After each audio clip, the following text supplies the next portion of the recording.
You know, they say an overnight success takes about 20 years.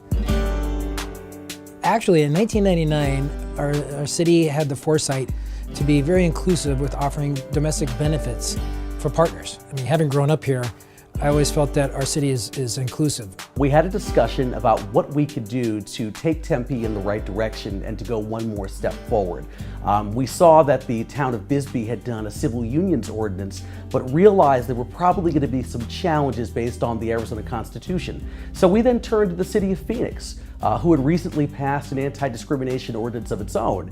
And we said, that's something we could absolutely do in the city of Tempe. And so we consulted with them.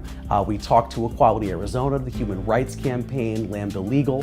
And through that process, we were able to put together a great ordinance. We have a charter. Our charters are basically like a constitution for cities.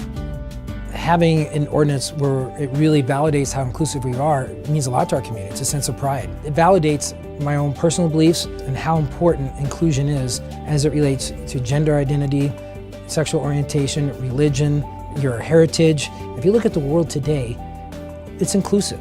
And to have this in our charter, it can only be added with the will of the people.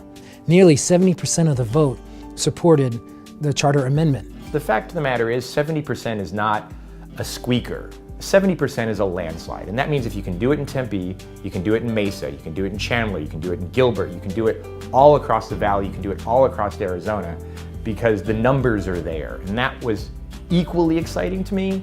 For many years, actually, the private sector has been ahead of some of government entities. They have long recognized that these protections should have been in place. And so, you know, government in some interesting way is just catching up to where many other people in the private sector and folks in the broader community already were. This is not the issue it was 30 years ago. This is not going to get you drummed out of office. This is not going to get you crazy people keying your car.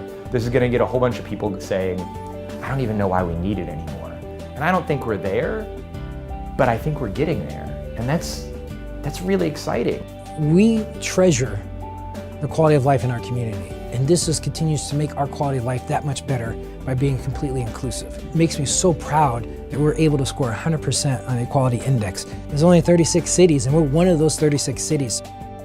This award means so much to me personally and to the city of Tempe. It validates everything that we've been doing and how we feel personally about being open and inclusive. And it really sends a message to the business community, to our residents, or potential future residents. And this just helps solidify everything we've been working on for the last decade.